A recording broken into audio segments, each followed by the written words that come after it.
must be exhausting to be immortal. On the one hand, there's no need to be in any kind of a hurry, ever, because the one thing you have is time.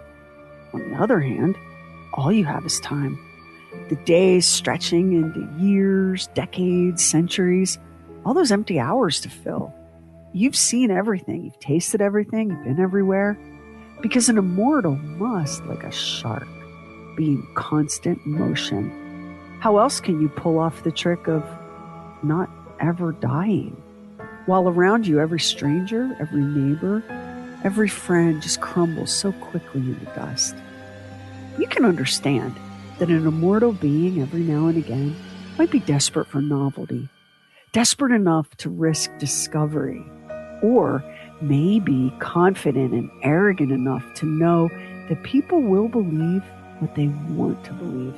People find a way to accept and live with even the most outlandish contradictions. And besides, what do you care? You're immortal. These superstitious creatures who think they know something about you, please, their minds and their worlds are too narrow to make sense of anything like you. Besides, they'll be dead soon enough, and whatever gossip and rumors outlive them will simply become part of legend. Be honest, you love hearing those scary fireside stories about monsters and devils, about you. It's your favorite inside joke. How many lives have you dipped in and out of? How many chapters of human history have you helped to write? Now it's the age of the internet, information rocketing around the world in fragments of seconds. Still plenty of places to hide, but in a world of cell phone cameras and drones and security video everywhere, it's more stressful than you like. But you're not worried. You were born so much smarter than most people, and time has buffed that intellect to a terrifying shine. Even a wily old monster with eons of practice can get a little sloppy, though, a little cocky. Live in the shadows long enough, and you might forget that the light can still find you. Sooner or later, that day comes that you can't outrun it. Is that what happened to you, Andrew Jackson? Is your time finally up, vampire?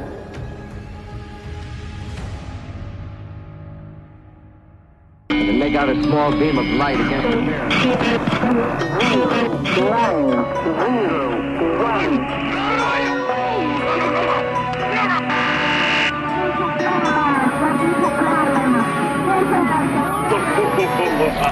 True weird stuff.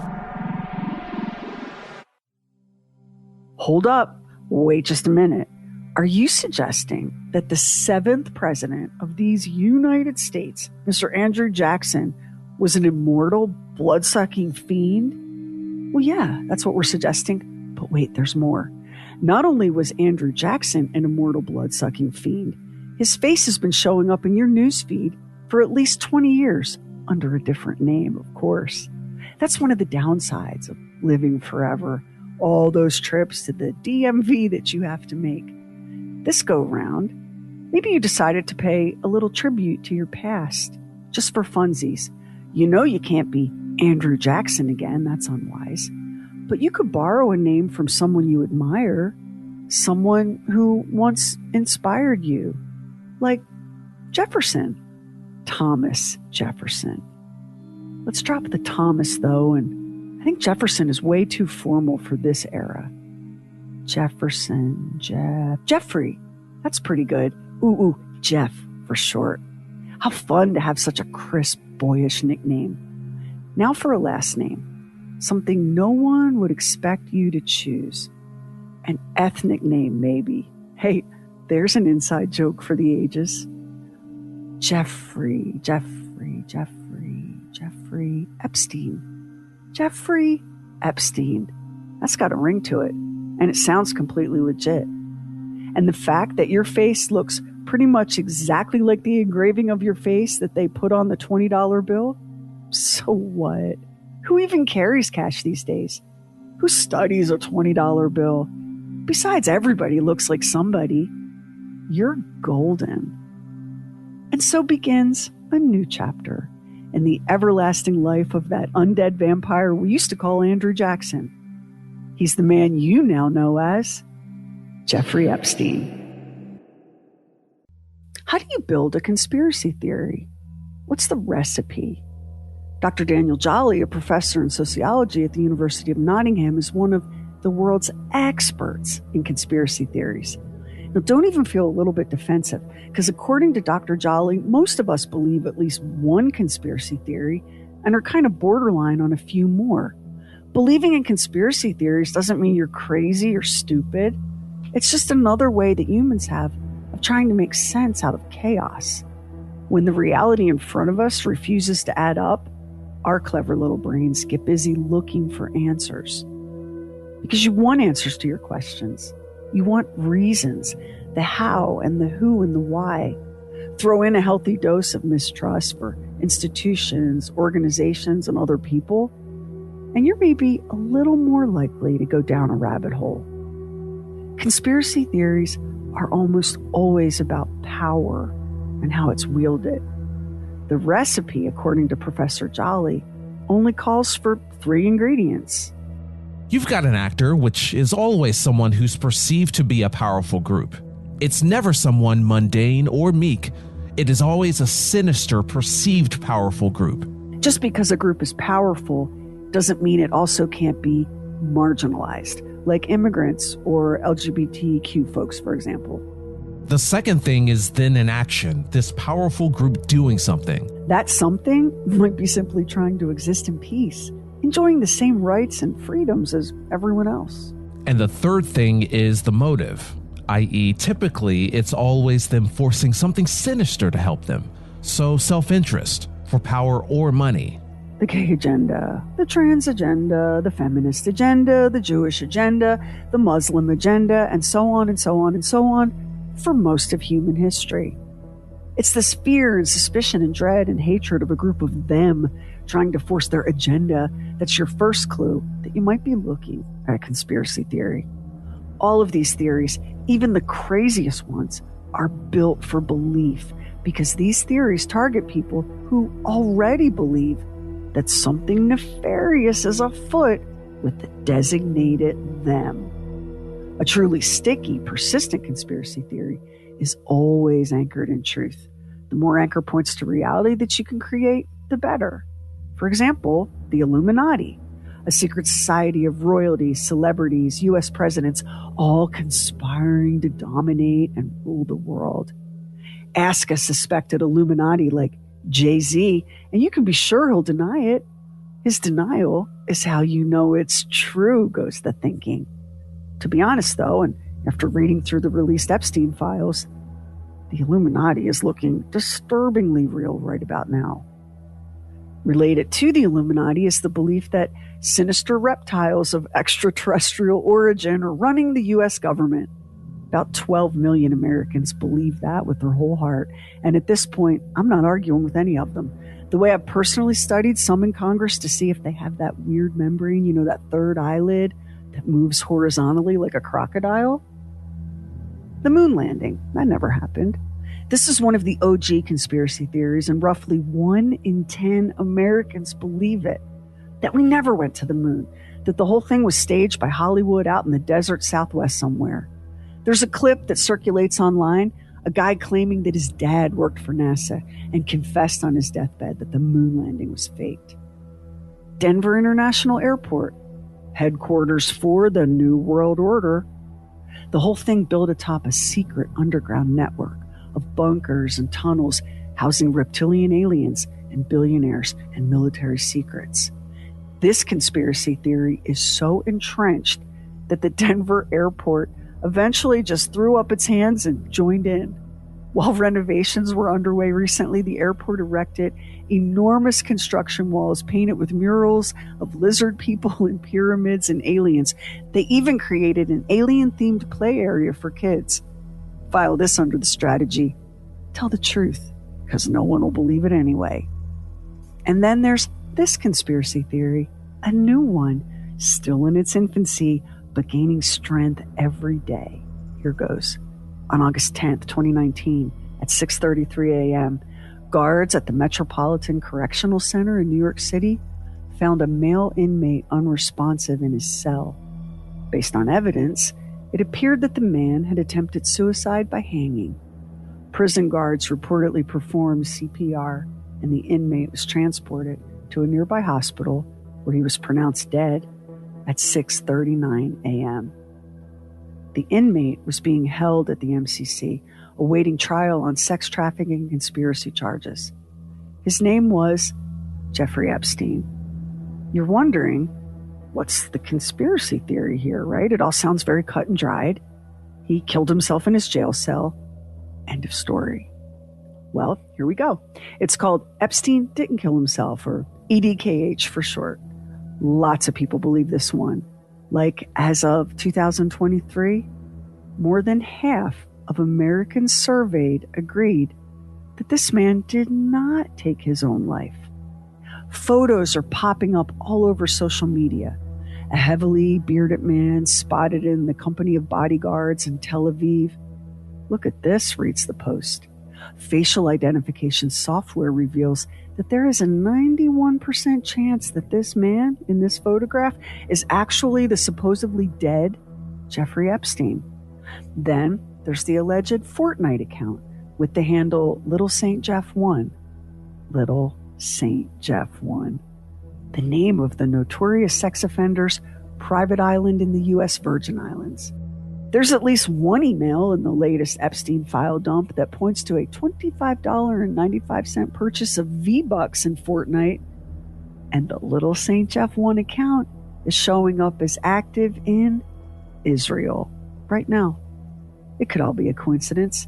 It could all be AI, because now we get to live in the crappiest dystopia where we can no longer trust the evidence of our own senses. Our food is polluted and our cars don't fly. It's like we deliberately opted for all of the worst things in movies like Blade Runner and Minority Report. This Epstein didn't kill himself conspiracy theory is breaking containment like a wildfire. Because of course it is. For starters, Epstein is a monster of staggering magnitude. And monsters like that are always the hardest to kill. This man oozed his way into every system that shapes our lives. Finance, politics, the arts, entertainment. And once inside, he shaped those systems to conceal both his presence and his manipulations. Oh, stop. You say nonsense. He was just one man. You're letting your imagination run wild. Well, it's easy to think that, and it's comforting too. Because if there's one thing Americans thought we could count on, it was our charming little honor system, those checks and balances, those vaunted guardrails. But an honor system depends on honor. At the end of the day, it's nothing more than a shared agreement about who we are and what we stand for. We look at a man like Epstein, and we want to call him an outlier, an exception. We want to make him the villain of the story so that his death means the scary part is over. Yet at the same time, he's too much a villain to just die. That's unsatisfying. Where's the justice in that? And so the monster lives on. And now we have to make sense of it. Epstein didn't kill himself, we say. No way. The day before Epstein ended his life, a federal judge unsealed about 2,000 pages of documents in a sexual abuse lawsuit against him. That development, prison officials observed, further eroded Epstein's previous elevated status. That, combined with a significant lack of interpersonal connections and the idea of potentially spending his life in prison, were likely factors in contributing to Mr. Epstein's suicide, officials wrote. The internet exploded with skepticism from the moment it was announced that Jeffrey Epstein hanged himself in his jail cell. Well, how convenient, went the online discourse, that the one man capable of bringing down entire governments, monarchies, and industries, a man known for his breathtaking self-absorption, selfishness, and ego, that man, after just 35 days in lockup, knotted a sheet around his throat and yeeted himself into eternity. All of his wealth, power, connections, all of the information that he'd spent years collecting and weaponizing, and he just gives up after 35 days? It isn't hard to understand why so many people raised an eyebrow at the idea of Epstein taking his own life in that cramped jail cell. Shortly after Epstein's death, President Donald Trump retweeted a right-wing media figure's post that included the viral hashtag #ClintonBodyCount, helping to promote the theory that Bill and Hillary Clinton murdered Epstein to keep him from revealing their secrets. At the very same time, the hashtag #TrumpBodyCount appeared in social media posts repeating the same narrative, only with Trump as mastermind. Other theories claim Prince Andrew or Bill Gates may be ultimately responsible for Epstein's demise.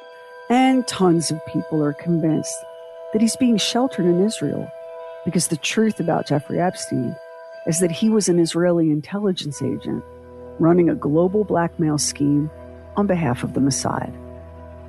Now, something strange did happen on the morning of Epstein's alleged suicide. An anonymous user posted this on the online bulletin board 4chan. Not saying anything after this, please do not try to dox me, but last night after the 4:15 count, they took a medical in a wheelchair, front cuffed, but not one triage nurse said they spoke to him. Next thing we know, a trip van pulls up. We do not do releases on the weekends unless a judge orders it. Next thing we know, he's put in a single-man cell and hangs himself? Here's the thing. The trip van did not sign in, and we did not record the plate number, and a guy in a green dress military outfit was in the back of the van, according to the tower guy who let him through the gate. You guys, I am shaking right now, but I think they switched him out. One day later, subpoenas were issued to 4chan, Apple, AT&T, and Citibank. They were determined to flush out the anonymous poster making these outrageous claims, and they found him, an employee at the Metropolitan Correction Center named Roberto Grijalva. Included in the Epstein files, file number EFTA 000489663 is a written memo authored by Grijalva just days after Epstein's death. Dated August 12, 2019, the memo is addressed to Warden N. Dial and titled Past Information from Special Housing Unit. In the memo, Grijalva states that on Friday, August 9, 2019, at approximately 1:50 p.m., he passed information to oncoming staff, including Officer Davis, Officer Shakir, and Officer Joyner. He wrote that inmate Reyes was going WAB and might not return, and that inmate Jeffrey Epstein would be needing a cellmate upon arrival from his attorney visit. That document confirmed Roberto Grijalva's employment at the jail, and right smack in the middle of the chain of communication about inmate Epstein's housing status. And all of that was less than 24 hours before the perverted fiend was found dead, or playing dead. Here's something no one's yet explained. If Epstein died on August 10, 2019, why, in the Epstein files, is there a press release from the Department of Justice about his death that's dated August 9, 2019? And that release reads like this. For immediate release, Manhattan U.S. Attorney Jeffrey S. Berman said, earlier this morning, the Manhattan Correctional Center confirmed that Jeffrey Epstein, who faced charges brought by this office of engaging in the sex trafficking of minors, had been found unresponsive in his cell and was pronounced dead shortly thereafter of an apparent suicide. Today's events are disturbing, and we are deeply aware of their potential to present yet another hurdle to giving Epstein's many victims their day in court. To those brave young women who have already come forward, and to the many others who have yet to do so, let me reiterate that we remain committed to standing for you, and our investigation of the conduct charged in the indictment, which included a conspiracy count, remains ongoing. According to official accounts, a corrections officer found Epstein unresponsive in his cell shortly after 6:30 a.m. on August 10th. Despite attempts to resuscitate, the medical examiner declared him dead shortly afterward. So why did the DOJ have a press release dated one day earlier, August 9th, all written up and ready to go?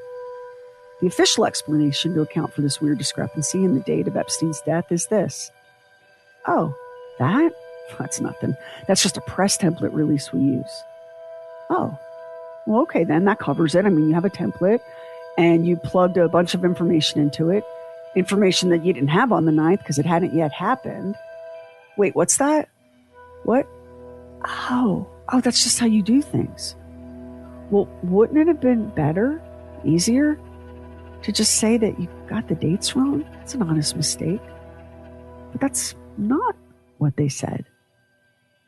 The truth is, for the Epstein didn't die conspiracy theory, it's not like we even need a body. All we need is doubt as to whether or not that body was dead at all. And if we're going to convince people that Jeffrey Epstein is an immortal vampire who's been selecting and shedding identities for centuries, all we really have to do is take the basic skeleton of a conspiracy theory and hang just enough meat on it to create that doubt. Beginning with global elites like Epstein never die, they simply transform. Bizarre claims have found similarities between the facial structure of Jeffrey Epstein and former U.S. President Andrew Jackson. While these claims have been around for some time, they gained steam again as the Justice Department released the final tranche of documents linked to the late convicted child sex offender. Andrew Jackson, the face on the $20 bill. How many times you've seen it without really looking? The elongated face.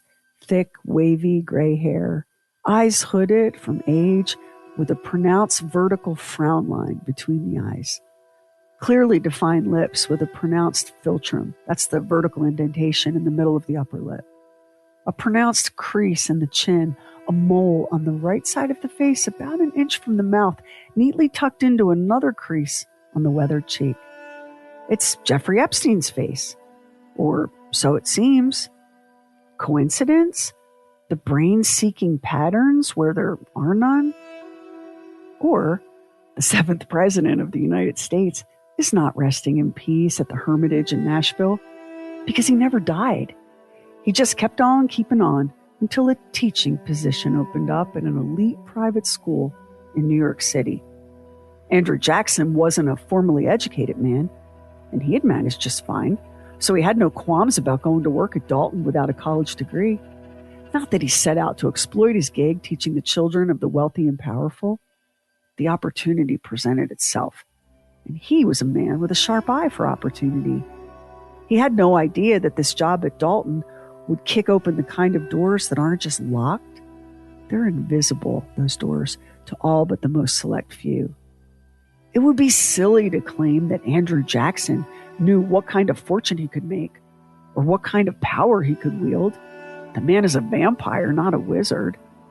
But what does a vampire have but time? Think of the vast amount of knowledge the vampire acquires over eons. Knowledge and experience of places and people and systems.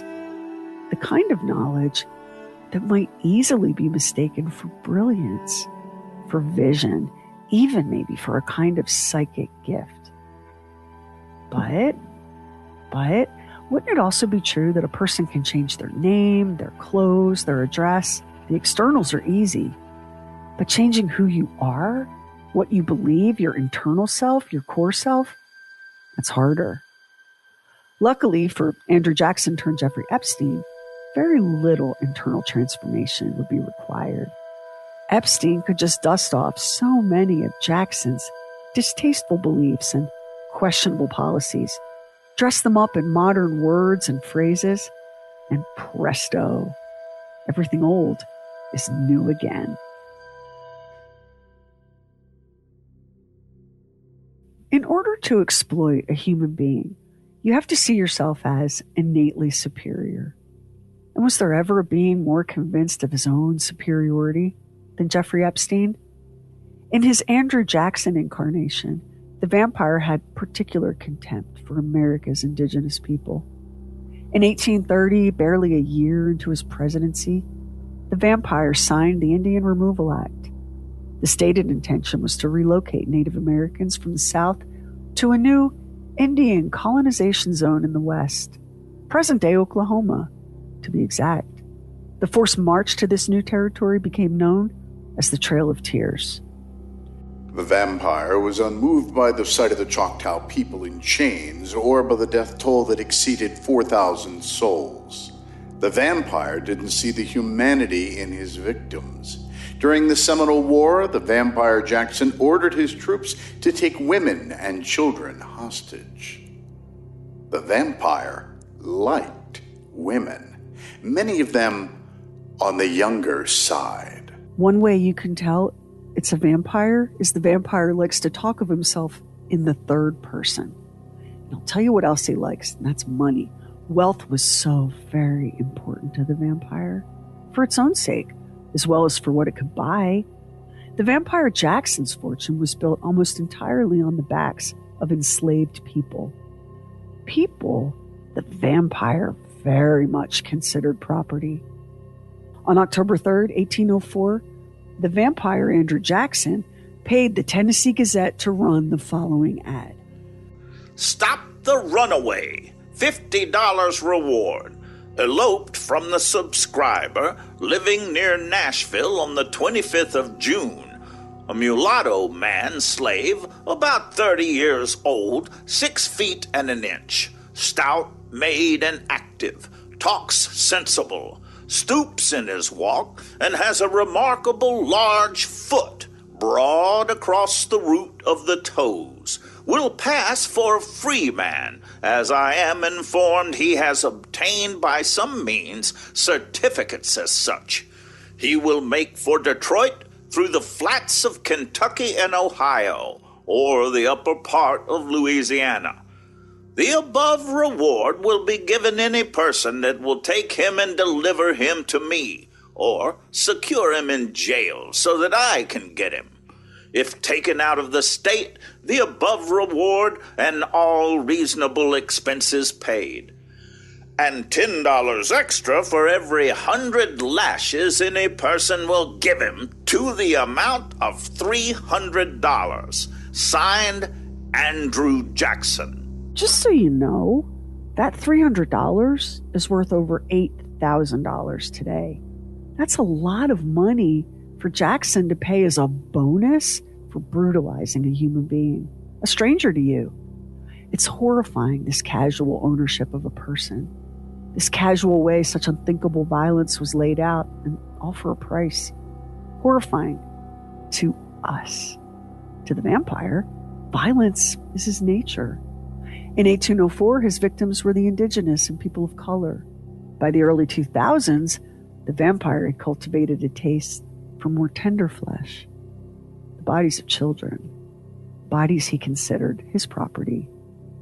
Because for a being who cannot die, life is a very cheap commodity. Mortals. They come and go in the blink of an eye. To a vampire, humans are a bit like mosquitoes. Far too many of them. And you don't think twice about swatting them away. The vampire Jackson routinely ordered the killing of fugitive slaves. If they would not serve their purpose, then they were a liability. Useful until they weren't. There was no better way than the grave to ensure silence. It was a lesson the vampire had learned well, one he used again and again. Now as Andrew Jackson, and eventually in the future as Jeffrey Epstein. The vampire Jackson had his little quirks, his personal peculiarities, like his absolute loathing of the Bank of the United States. So in 1832, he shut it down, moving the government's money to certain state banks that he favored. Banks run by friends and cronies, people who were loyal to the vampire Jackson. That this led to rampant inflation and the Panic of 1837, well, that was for the little people to sort out.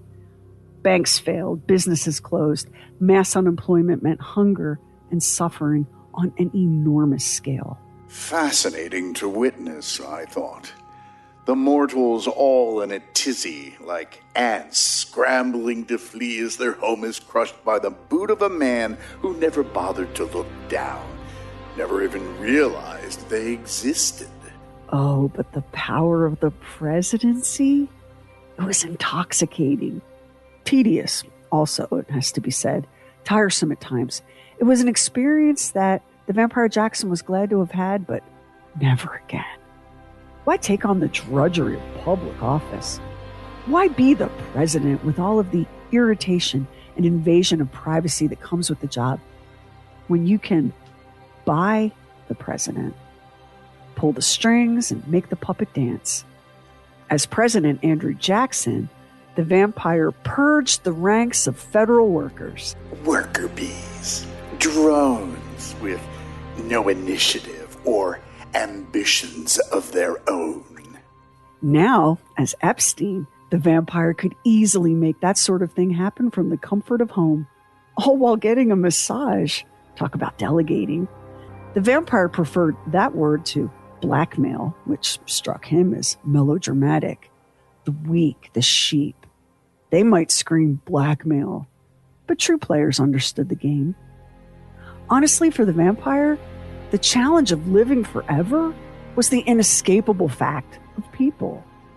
So hard at times to keep a straight face when dealing with humans. Children, all of them, even the elderly.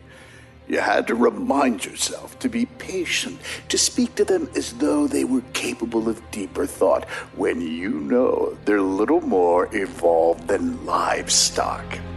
It has to be said, though, that like most choice livestock, they are delicious. Human flesh, a treat that by the time the vampire was calling himself Jeffrey, he could no longer resist. As Andrew Jackson, he'd had such a taste for veal. As Jeffrey Epstein, it was veal of another kind. The vampire had nothing but contempt for human authority, but he had to navigate it carefully, if for no other reason than to protect himself, to avoid the kind of scrutiny that risked the vampire being unmasked. Andrew Jackson was exasperated by the Supreme Court, a name that gave the old monster endless giggles. Supreme. It really was too much. Really. Supreme. Please. It was easiest to simply ignore any rulings that didn't serve his purposes. What would the court do? Kill him? It was laughable. Jeffrey Epstein solved that problem by buying the Supreme Court. They came cheap. The ones who pretend to have principles always do. It's funny how that works. The patience the immortal vampire had. Imagine being governed by toddlers. How hard it was to play along, but how necessary to protect his existence. It's no wonder that by the time the vampire stepped into the Jeffrey Epstein identity, he was more than ready to cut ties with the mortal world and create a reality of his own. Starting with money. Necessary, of course, but a headache in so many ways. Especially in this modern world, where every transaction was recorded. Ugh! These creatures had no appreciation for discretion, no comprehension of the myriad of ways that money could shift the world from the shadows. All these receipts, it was a headache. And so, the vampire slipped into yet another temporary identity. Satoshi Nakamoto, the inventor of Bitcoin. Bitcoin, the anonymous digital currency, a kind of money that's untraceable, unhackable. Think secure financial transactions that exist entirely outside government oversight. Nearly impossible to forge or tamper with. What could be more perfect for the vampire, who must forever shield itself from human scrutiny?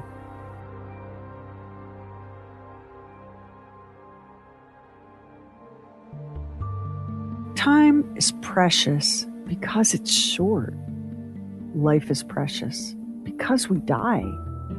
The world is a wonder because our time here is so very brief.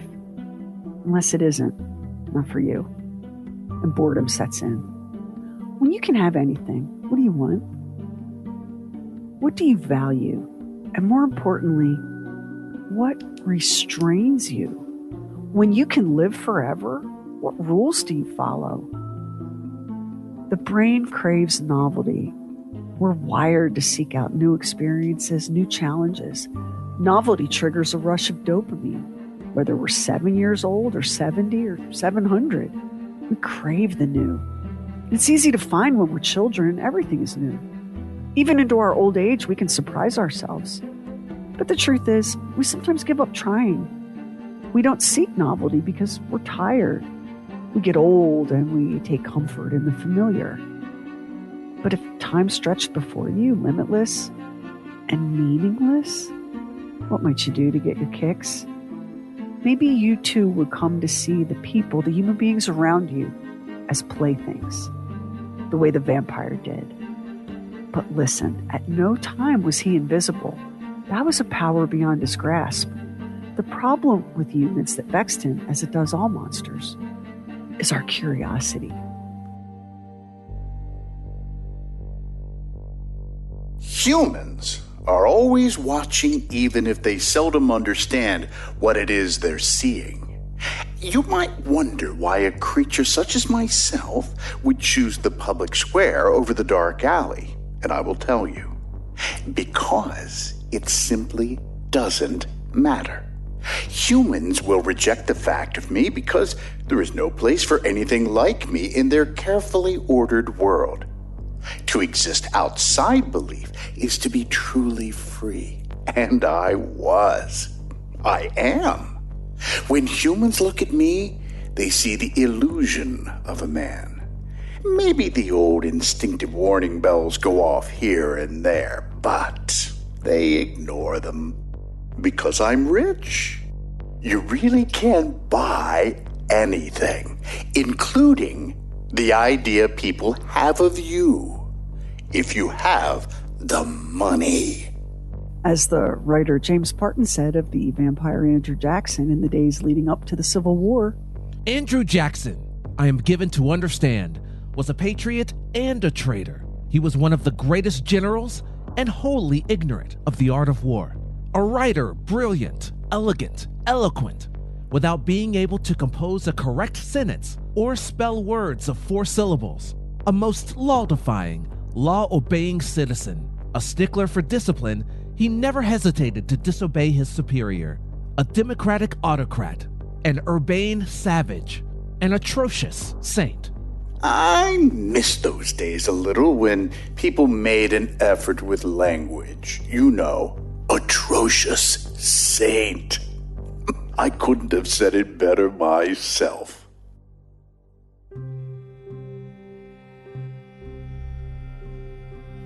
an atrocious saint. Not a bad description for Jeffrey Epstein. Not when you read some of the fawning emails sent to the man. Even the disgraced Duchess of York, Sarah Ferguson, threw up all over the man, writing in 2010, "You are a legend. I really don't have the words to describe my love, gratitude for your generosity, and kindness. I am at your service. Marry me." Forget that, Fergie. Marriage is tricky for an immortal. All that proximity, all that intimacy makes it hard to conceal the truth of yourself. When he wore the name Andrew Jackson, the vampire was known to be deeply devoted and faithful to his wife Rachel, who died suddenly just weeks before the vampire was inaugurated as the 7th president of the United States. Terrible loss, awful tragedy, blah, blah, blah, leaving the vampire alone in the White House. All living things are in a constant state of change and evolution. The same is true for all undead things. The cellular and metabolic engines may be silent, but an immortal predator, even one who lurks in the shadows, can't help but adapt and change with society. Over the centuries, the vampire's cleverness had enabled his survival, but those same centuries had buffed away the last of his humanity. He no longer even thought like a man. How he'd once feared detection, now he knew better. Now he understood how to use money and fame and access to power as the ultimate disguise. People were so simple, really. gullible and greedy, so easy to bend and manipulate that in the vampire's rare moments of honesty, he had to confess to being more than a little weary of them. His appetites, he reasoned, however violent or deviant, weren't his fault. You try living for centuries without becoming bored. Not to mention the energy he had to pour into maintaining the whole tiresome illusion that he was one of them. It was dull beyond belief, truly. And so, in this era, the vampire indulged in the one enthusiasm he had left, the ruin of innocence. The vampire was far from alone in this. Not that the vampire wanted fellowship, he didn't. Humans were merely playthings to him. But leverage? Leverage was more than power, more than wealth. Leverage was a weapon, and the vampire's battlefield was the world. Financial markets, governments, media empires, the architecture of information itself. It amused the vampire that his one weakness, the tender, fresh flesh of children, was also an ideal trap to snare his human collaborators. It's almost perfect, isn't it? Almost biblical, you might say. The old monster. He'd had a very long time to perfect the game, and he'd learned how to place himself at the very center of power, learned how to spot the moment when it was time to go to ground, dip out, wait for his next reinvention. But the temptation to show off just a little bit. Imagine being the smartest person in any room with centuries of lived experience, forced to fake admiration and excitement and even awe for the mediocre ideas and accomplishments of your inferiors. You can't imagine how vacuous it all is. I'll admit, I might have gotten sloppy. I thought I could control my own story. I always had. I underestimated the threats. That Florida reporter, Julie Brown. I have to hand it to her. The woman was relentless. I blew it off. Arrogance, okay? Is that what you want to hear? It's true. I was arrogant. It's an occupational hazard for the immortal, but let me give you some advice, and this one's free. A little gift from me to you.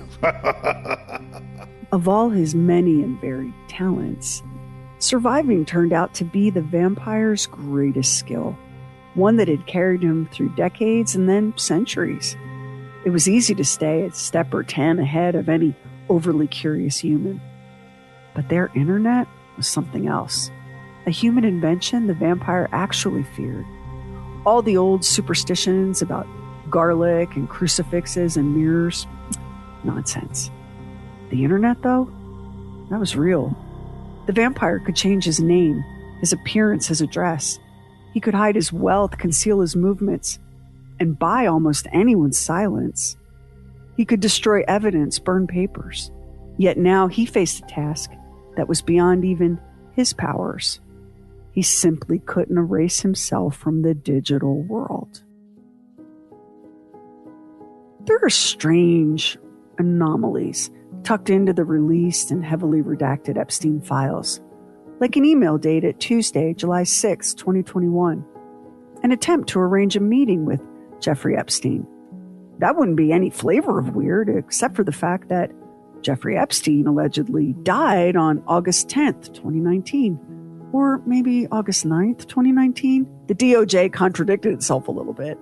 To use one of the vampire's favorite words, whoops. Then there was Epstein's FedEx account, active and used for shipments for years after his alleged death. One of those shipments, scheduled in 2024, was for a load of Gulfstream airplane parts to be delivered to the address of a supposedly defunct business once owned by the dead man. Strange, right? Not conclusive, but strange. So let's just for a minute suspend disbelief and really consider what it would look like to hunt an immortal entity. You think you have the upper hand, right? You don't. It's too easy to dismiss things like emails, FedEx accounts, even very persuasive photographs can be explained away. Scammers and wannabes jump all over a story like this one. Just recently, the CEO of Epic Games felt compelled to announce that no, Jeffrey Epstein's old Fortnite account wasn't active after his death. It was another user changing their name to Little Saint Jeff 1 and bringing the world's attention crashing down on them. See, the debunkers say, it was bogus. The man is dead. That's the simplest explanation, which is fair. But a conspiracy theory like Epstein didn't die doesn't spring into existence because it makes sense.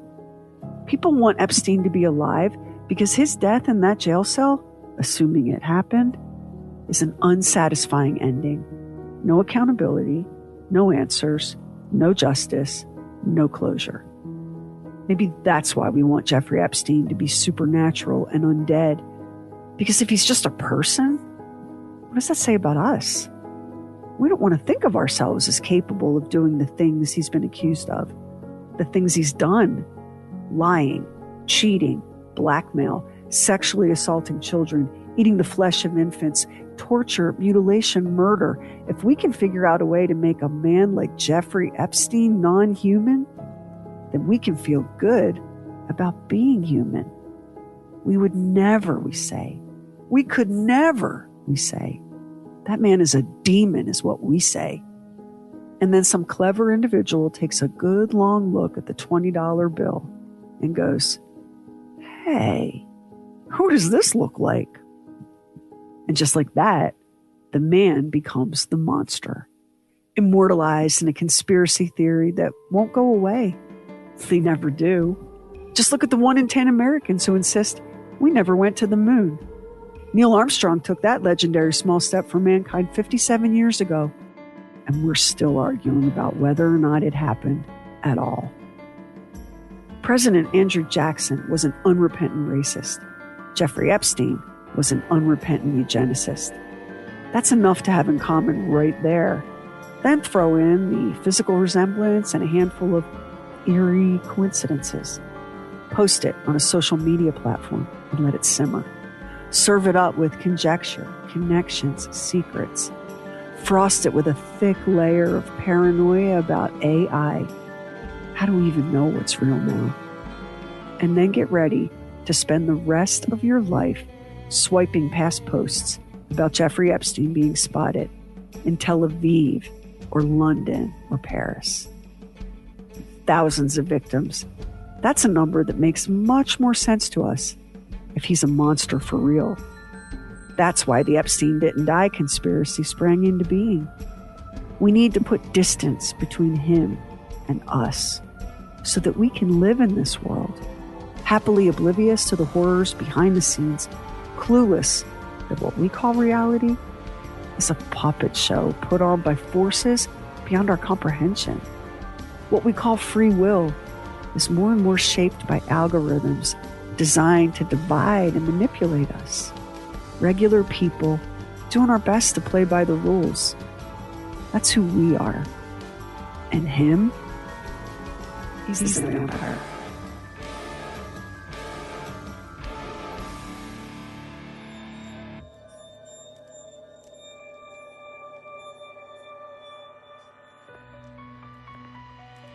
Next time on True Weird Stuff, we've got a pair of sisters who life threw a whole lot of challenges at. They lost their mom. They lost their home. They took to the road as actors in a theatrical troupe and got stranded. And instead of crying or feeling sorry for themselves, those two sisters turned around and opened the fanciest brothel the city of Chicago has ever seen. The Scarlet Sisters on the next True Weird Stuff. Special thanks to our voice talents on this episode: Charlie King, Aaron Cox, Sam Moore, Carrie Doc Bowser, and Don Morgan. Sherry, I love this idea. I love how you tied all this together, but I love the idea about Epstein being a vampire and the Andrew Jackson connection. And the thing about being a vampire is when you don't die and you continue on, it's kind of like Groundhog Day, you know? Only in Groundhog Day, we're optimistic enough to believe that if you were put in that situation, that ultimately you would understand what the nature of everything is, and it would appeal to the better side of our natures. Do you see what I mean? You sure hope that. Yeah, Well, you sure do. You surely you do. You do hope that. Because turns out to not be the case, but you surely do. It does, but, apparently, if that be the case with Epstein, that he never got tired of what all he was doing. You know what I mean? The power, the control, the money, all those kinds of things. The ante keeps getting upped, right? It's like anything else. You're always chasing that first high, And so I've made a solemn commitment to myself to keep the worst of what I've seen and read in the Epstein files inside my own head, because they're truly terrible. They're truly awful.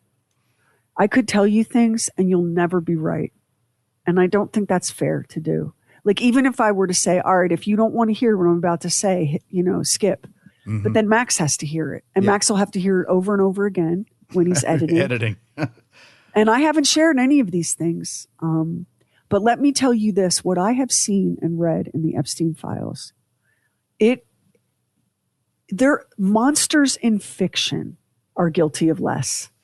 What this man, in his own words, like, if this man has done a fraction of what these files suggest, we are talking the most contempt for life, cruel, violent, vile, unspeakable, to the point where you go, this is some devil stuff, man. This is like what happens in hell. So Jeffrey Epstein's own, and the man, apparently there wasn't a picture he didn't take or something he didn't write down. That man really kept track. In his own words, you would have no trouble. If I changed his name to Count So-and-so and wrote this like a Gothic short story, you'd have no trouble believing in this monster. Well, because he's that evil, and his tentacles got into so many places of money, prestige, power, intellect. I mean, Bill Gates is one of the smartest guys around, right? And he seduced him with whatever it was he was seducing him with, whether it was money or sex or whatever it was. The one thing, Sherry, is it seems like Prince Andrew is the only one that was going down to that island and hooking up. You know what I mean? And with underage women. Well, what were the rest of these people doing with him? Was it just the money? I mean, listen, I'm here to tell you I've seen things. Prince Andrew wasn't alone in that. And we have to remember that so much of the attention in what passes for our press these days, so much the attention has focused on the island, Little St. Jeff. But Jeffrey Epstein had a palatial property in New York City, an apartment for many, many years in Paris. He had the ranch in New Mexico. When people say so-and-so never flew on the Lolita Express, well, there's no runway at Little St. Jeff's. They would land in the U.S., like on St. Thomas, and then helicopter over. Hey, guess who was a licensed certified helicopter pilot? That'd be Ghislaine Maxwell. Dracula's familiar, Renfield. Yeah. So the layers in this are so deep and so wide that it's not possible yet to say what he did or did not do, what he was or was not capable of, because it's truly so vast and horrifying. And the word to remember when you're talking about the vampire Jeffrey Epstein, that word isn't money or pedophile. That word is leverage, because that's what that man was chasing, because he knew that his best chance of remaining free and concealed was by having extraordinary leverage. I love how you laid out with the conspiracy theories. and how conspiracy theories happen. The moon landing is always my favorite, and Buzz Aldrin loves to play with that. He's like, no, I was there, I promise you. But then when the conspiracy theory people come, he loves to play with them a little bit because, I don't know, I suppose he takes some sort of pleasure in that because he does know what the truth of the situation is. I was in a play, and I know I've talked about this before in a previous episode, but the play was called Yankee Tavern. And it was off Broadway for years. But the guy who's sort of the center of the play, it was just the part I played, is a guy who is a crazy conspiracy theory nut, right? Yeah. And as you go through the course of this play, and at the very beginning, he's got like a headset on and he's spouting some conspiracy theory to a radio talk show. So you're like, oh, we know who this guy is. We've heard this guy before, right? And as you go through the show, he makes some very plausible points about 9/11. And so you're at the end of the show, and it's not that you're saying that he's right, but he seems less crazy, when all of these things are laid out. Because there is the accepted line about what happened with lots of things, like, for instance, the JFK assassination or even the RFK assassination. In addition to 9/11 and the moon landing and all of these things. But there's always a plausibility about all of this stuff if you examine it. I think that there's lots of reasons that people would like you to believe that he committed suicide. There's lots of good reasons. When you think about the amount of power and the exposure that people would have had, the number of people with all these reputations that would have been exposed that's involved with this. You start to look at that and you say, there might be a plausibility to the fact that he was murdered, or perhaps, they say he was murdered, but actually he's living somewhere else now. We're in a really diabolical time because of AI. I have seen photographs of a man walking on streets in Tel Aviv. And I look at this man, the first batch, I was like, I don't know. I mean, maybe. He also looks like a guy we used to work with named John, right? Yeah, does. But I've seen photos now where I would swear on oath that I'm looking at Jeffrey Epstein. But of course, AI. And not to be all like, this tinfoil hat's so tight it's cutting off the circulation in my head, but I think that maybe that's part of it. By making it so we can't trust anything, it's impossible to really prosecute. We're chasing shadows and make believe. And that's what makes Jeffrey Epstein vampire the conspiracy theory that it is, because our little meaty brains go, there's so much going on here. There's no way this guy is like a regular guy. Just the fact that it was revealed in the Jeffrey Epstein files that like he's the inventor of Bitcoin, which is the ultimate currency for criminals. Yeah, because it's just untrackable, unhackable. There's so much here. And for anyone, and I don't think there's anyone listening to this that falls into this camp, but no, we're not just going to move on. We're not going to be like, well, that was a long time ago.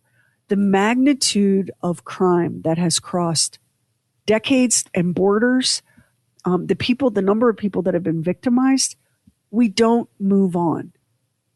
And to suggest that it's time to just move on is to just abandon any last vestige of the American experiment and to just knuckle under the boot.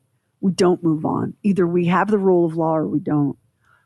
How we're able to prosecute the individuals in these files, that's for somebody way smarter than me. This thing is so deep and so wide and has so many tentacles and so many layers upon layers upon layers of connection that you couldn't even have a dead man switch in this one.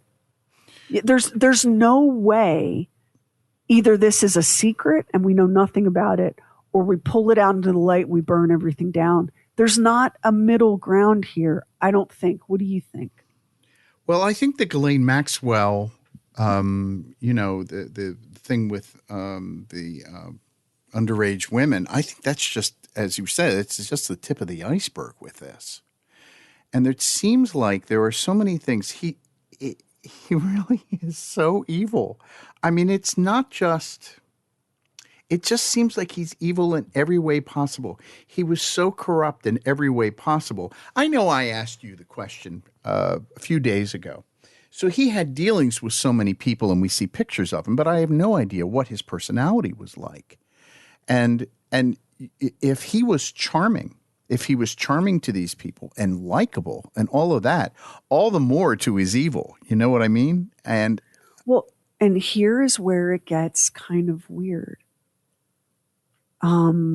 He was a vulgarian. He was crass. He was crude. And he would not have had the ascent that he had if a British aristocrat by the name of Ghislaine Maxwell had not sanded down all those rough edges and told him how to hold a fork. Really? Now, see, that part of the story yes. I wasn't aware of. No. So Jeffrey Epstein, he never even finished college and found himself being a math teacher at the Dalton School in New York City, where the children of very connected and wealthy, powerful people go.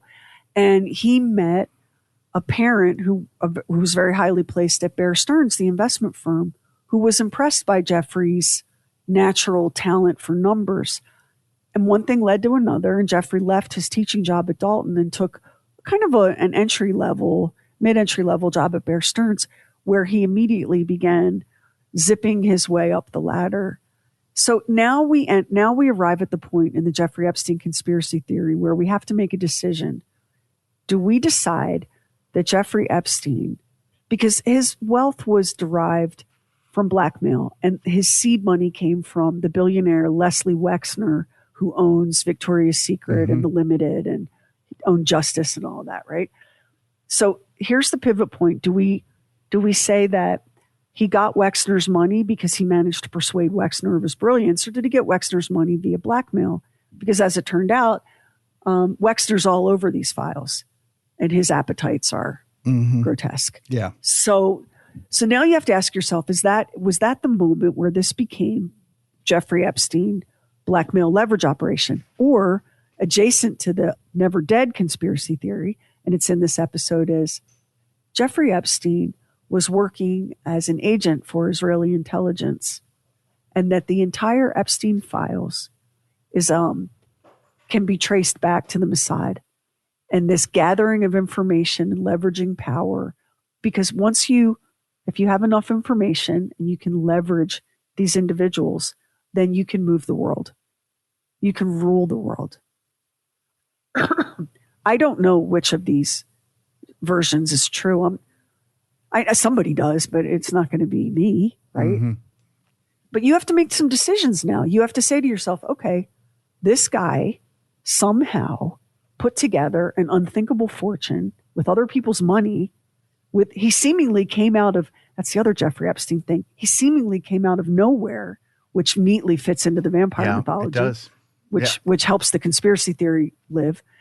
He came out of nowhere, and he really didn't have the credentials to get where we got. So he's kicking around New York City. And listen, when you dig deep into Epstein, you discover that his early days in the Bear Stearns world, he got his hand slapped a handful of times because he overreached, right? And then he meets Ghislaine Maxwell at a party. Now, Ghislaine Maxwell's father was Robert Maxwell, who died mysteriously, was a pedophile, was himself a pedophile. Yes, twisted bucket of fish he was. And another guy who had his hands on the world's balls and was squeezing them. And one of the adjacent conspiracies in this one is Ghislaine Maxwell's father owned McGraw-Hill Publishing, and therefore this cabal of demonic pedophiles has also been influencing what American children learned in public school for the past 50 years. That's an adjacent tendril in this conspiracy theory. But what we didn't know, what no one knew at the time, was that Ghislaine Maxwell was not just grieving the death of her father. She was his favorite. She was kind of broke. But she had something better than money for the vampire. She had connections, she had access, and she had breeding. And she was able to put Jeffrey Epstein on her arm and teach him how to act and introduce him. She opened up an entire world of connections to him. She's not his victim. She's his collaborator, by the way. Well, There in no way is she his victim. When people start to say perhaps she should perhaps be pardoned or whatever, I'm not very comfortable with that, because and you shouldn't be, because there are women that have reported to law enforcement, which did nothing, by the way. That's the other thing in the Epstein files. It's one FBI report taken from a victim and no follow-up. No follow-up. If someone called the FBI and accused you of a fraction of the things these folks were accused of, the FBI would be at your doorstep. Mm-hmm. Ghislaine Maxwell has been accused by multiple victims of rape and sexual assault, that she was an active participant in those crimes. So in no frickin' way does girly Peter Pan deserve a pardon. The fact that she's the only person currently sitting in jail connected to this is a disgrace, but that doesn't mean they should let her out. No. Yeah. I mean, we've talked about this before, but it does always seem to be interesting that the only people that have suffered the most are people who aren't from this country. You know, Prince Andrew, and ultimately probably Fergie too, and Ghislaine Maxwell. You think, I mean, we want to think like that these are mythical creatures, coming back to the Jeffrey Epstein didn't kill himself. He's not dead. He's a vampire.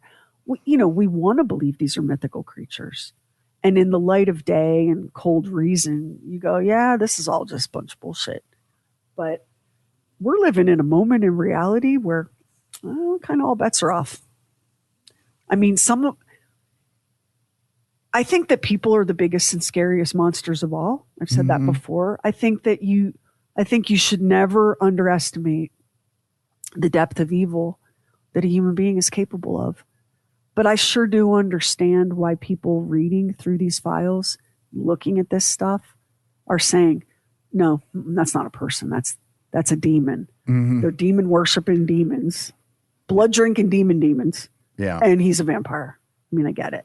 I certainly can understand why people would say that, because it doesn't seem like he did anything that didn't have a purpose, a selfish purpose, an evil purpose, a purpose that all led back to something to benefit him. I don't see, it's not like, he was, because even the charitable stuff that he was doing with money. There was an agenda. There was an agenda with that. So, it doesn't seem like there is anything redeeming about the guy. Look, he's a pedophile and a rapist. Is he a cannibal? There's some compelling evidence to suggest that. Is he a murderer? I think so. Yeah, I think he's got a lot of blood on his hands. Is he a vampire? No, I don't know. Maybe. If he's just a man, he's among the worst. But he had an awful lot of company. That's the other thing. When we call them the Epstein files, it kind of gives cover to the literally thousands of other individuals in those pages. Many of them are now beginning to experience consequences. I mean, the former Prince Andrew was stripped of his titles because of this, was recently arrested because, again, of evidence that is in the Epstein files about him selling influence, right? The Prime Minister of Norway, I believe, wasn't it? Yes, that's correct. There have been a handful of people that have resigned, are under investigation. Royalty, heads of business. We haven't really seen much in the way of consequences in the United States, but I'm stupid enough and optimistic and naive enough to think that we will. Do I think that this will ever be prosecuted, aired out, and bleached to the extent that it should be? Probably not. No, I can't imagine that it will be. I think there will be people who are sacrificial lambs with this, but I think there's a lot of people who were very involved with it.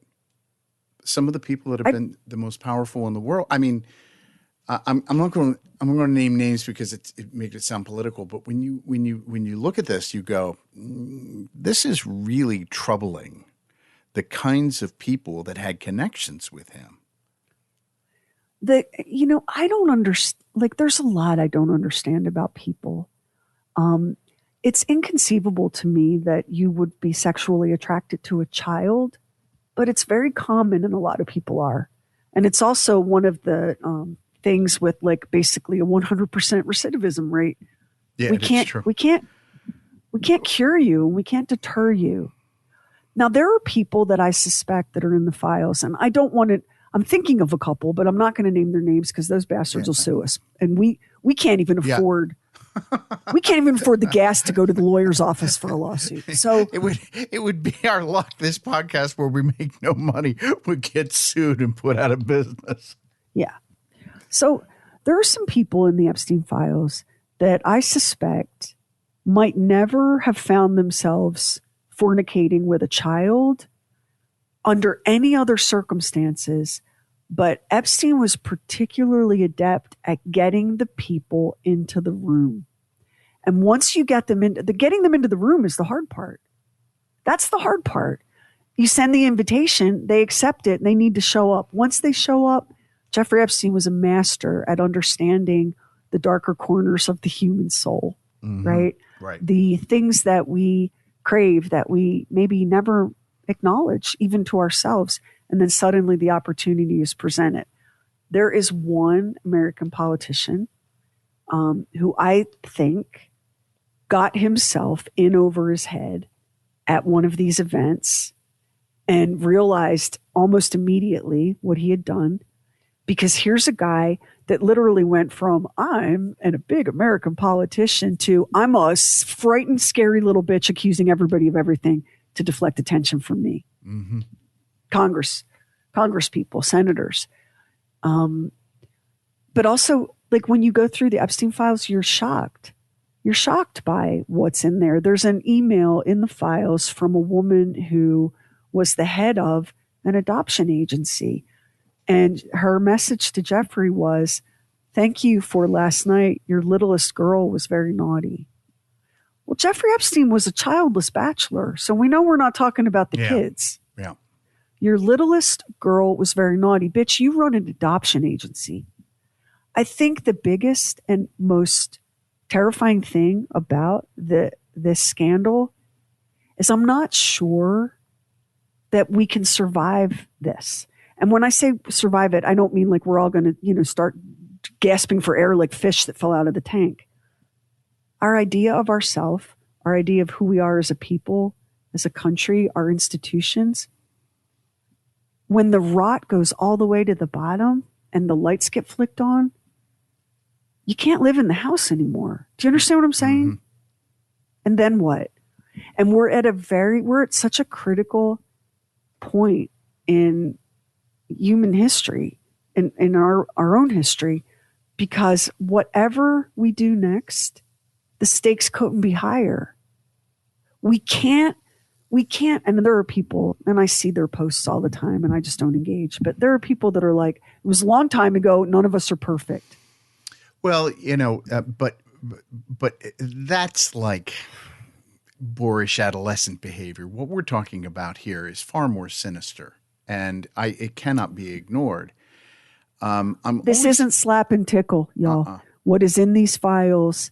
These are not underage women. These are children. These are kids, and all I'm going to tell you is I saw something in the files that basically was giving instructions about, and like you would do it like the way you clean a shrimp, but talking about a human infant. So, I mean, I could tell you things, you'll never be okay again. I'm deeply regretful. And yet I'm not regretful too, because I think as a social worker, like I took on the responsibility of looking at things because we can't change if we won't see. Mm-hmm.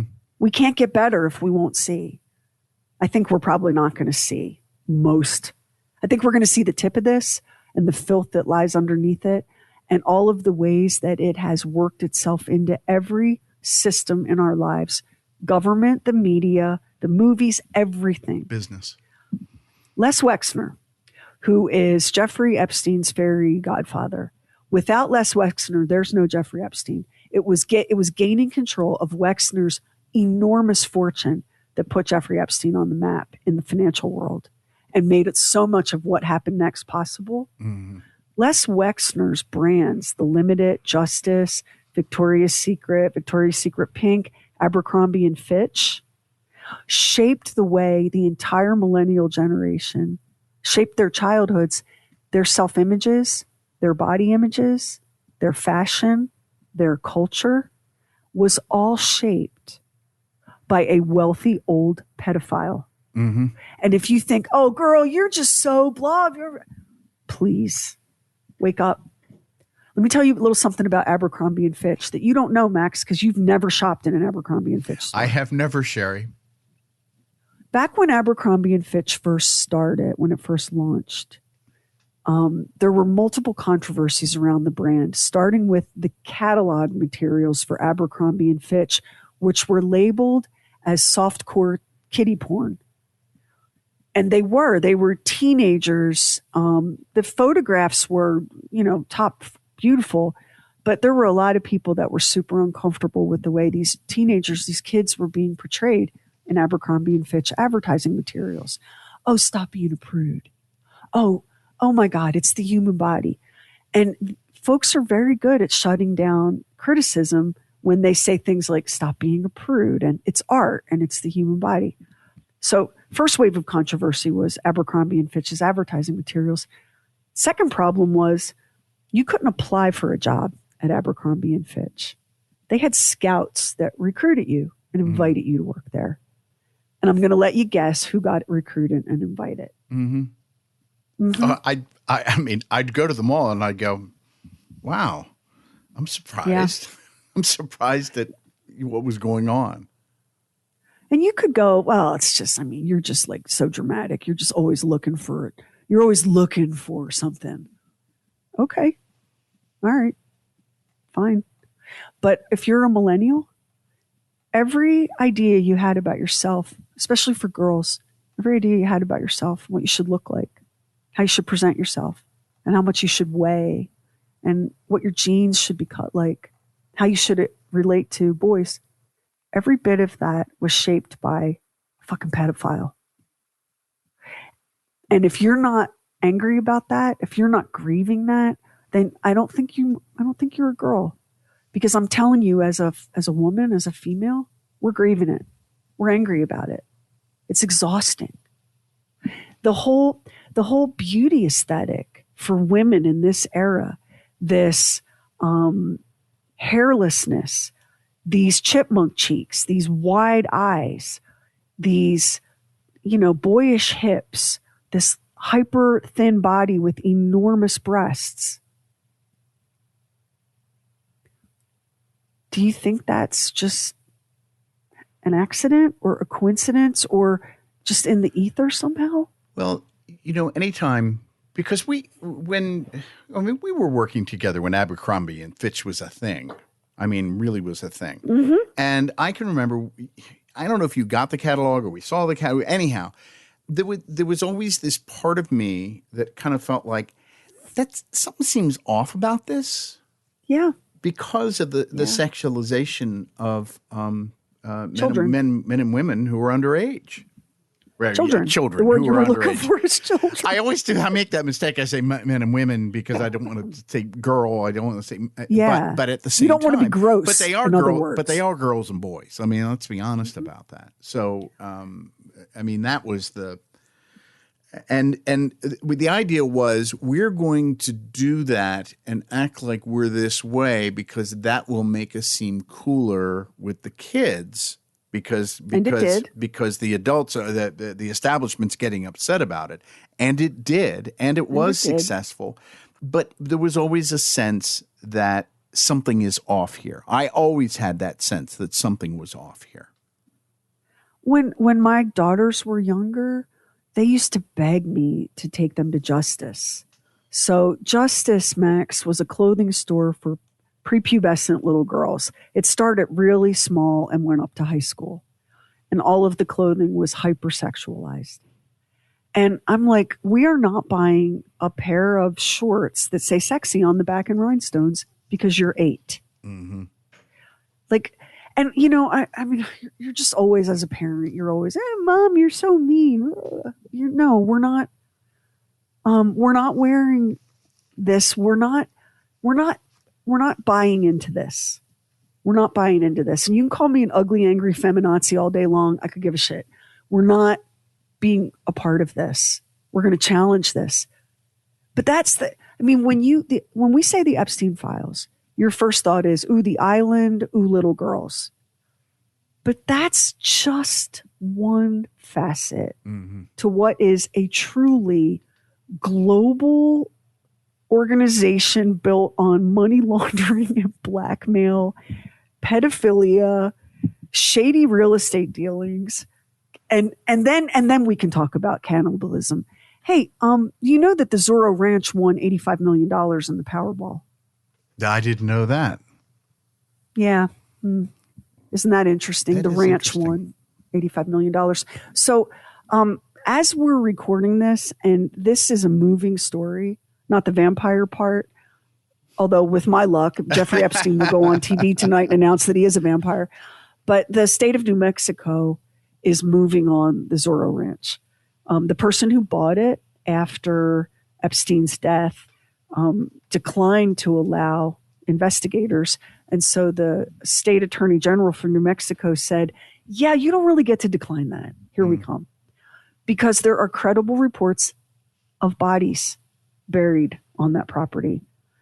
Foreign girls was the description in the files. And the Dutch government is like, we're curious if these are Dutch nationals. So now you have the world's governments moving on this, releasing unredacted photos and files. I've seen terrible things. I shared one with you, and that was pretty gruesome, wasn't it? Yes. And it wasn't even gruesome. There's the infamous photograph of, she looks like a middle schooler to me, like maybe 7th grade, pinned down in the grass while Jeffrey Epstein, outside in the sunlight on the island, while Jeffrey Epstein burns her body with a magnifying glass. Now, you can talk to me all day long about how I shouldn't judge people's kinks and, you know, people are entitled to their privacy, but that's torturing a child. And we don't move on from that. Because if we do, then what are we? We're done. We're done. We might as well launch the nukes if we're going to move on from this. We're savages. We've lost our humanity and we're in big trouble. Our souls are in trouble if we're okay just moving on from some of what's in there. But as far as Jeffrey Epstein being an immortal vampire and being the same guy as Andrew Jackson, I mean, just take out a $20 bill and see for yourself. I mean, once you see it, you cannot. Once you see it, you cannot see it. Yeah. You go, So here's a final thought to leave you with to think about. Because this all just sounds like just nuts, right? It just sounds crazy. But we're in this really interesting moment where we're beginning to understand not how the universe works, but we're beginning to understand how much we don't understand about the universe. We don't have the simple, comfortable answers that we once did. We're beginning to understand that human consciousness isn't what we thought it was, right? And as we are able to look further and further, thanks to like the Kepler telescope, we're beginning to see that what we thought about the universe, how we thought it behaved, wasn't correct. And that things are way weirder than we think, right? Well, you have people that will tell you that this world is a prison planet and you incarnate here to do your time and figure out yourself so that you can move upward through the energy dimensions. When you think about what's coming down with these files and these people that pass as human and walk amongst us and the absolute savagery with which they've behaved, suddenly it's kind of a comfort to think of this as a prison planet, isn't it? Because that at least explains it. In that context, yes, I would say that does explain it. I mean, I've been working out in Utah at my mom's, and I said to my mom the other night, because I talk to myself while I'm working. So and I fill her in with all but the most gruesome Epstein file stuff that I find, because I don't want her to have nightmares. But I said to my mom, it's really something that reality has taken us to the point where we're all like, jeepers, I hope this is a prison planet, because that at least makes sense.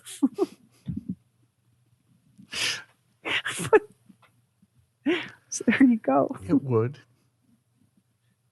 Yeah, I'm okay with it. I'm all right with it.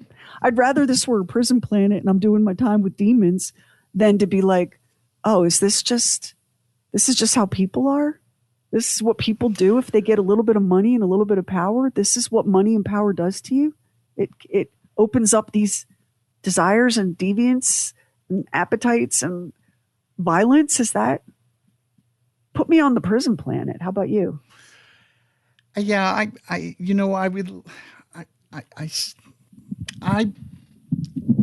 Sherry, I'm too damn optimistic, and I believe in the better part of our natures, that will win out.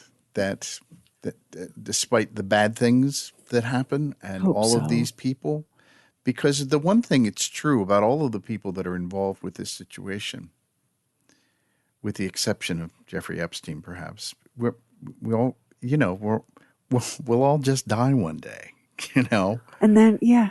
And you can't take your power and your money with you. So die. So in that way, we really are all equal in that way. It just seems like that. And I've been impressed with people that have had money and power and all those kinds of things when they come in. We've had so many people that we've met through the years, Oscar winners, Grammy winners that come into the studio, and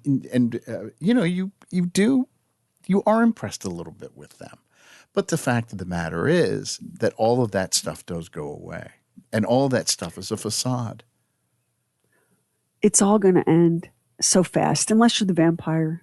That's the chuckle, because he just watches us all crumble into dust. It's all going to end so fast. And if you're lucky, you'll die without the taste of human flesh in your mouth. Some of the folks in these files cannot say that. So that's it for Jeffrey Epstein, vampire. Remember, garlic doesn't scare him off, so don't even bother with that. And join us for the next episode of True Weird Stuff, where we meet a couple of sisters who were born just with a silver spoon. And they just couldn't live a regular life. They became madams of the world's fanciest brothel. And it is a story. The Scarlet Sisters on the next True Weird Stuff. Y'all be careful out there. Do not open those files. Do not. You don't, trust me, you don't want to see it. You don't want to read it. You won't be better for it. We'll see you on the next True Weird Stuff. And if you listen to us on Apple Podcasts, hit the plus button in the top right corner, and now it helps an independent podcast like ours to get discovered. And we really appreciate it if you subscribe, rate, and review True Weird Stuff. Hit our website, trueweirdstuff.com, for show notes and photos and videos when we have it, and bonus content. Everything True Weird is waiting for you at trueweirdstuff.com. And follow True Weird Stuff on Instagram. True Weird Stuff is a Now Media production. Our executive producer is Anthony Garcia. The show is written and hosted by me, Sherry Lynch, along with my deeply weird director, Max Sweeten. Our equally odd producer is Carrie Bowser. Additional production by the mysterious Stephen Call. Our digital witch and social media cult leader is Heather Furr. Original graphics by Kevin Nash. Original artworks by Olivia Axlin. True Weird original music composed and performed by Jack Griffin and Zane Nash. Copyright 2026, Now Media. All rights reserved, all wrongs remembered.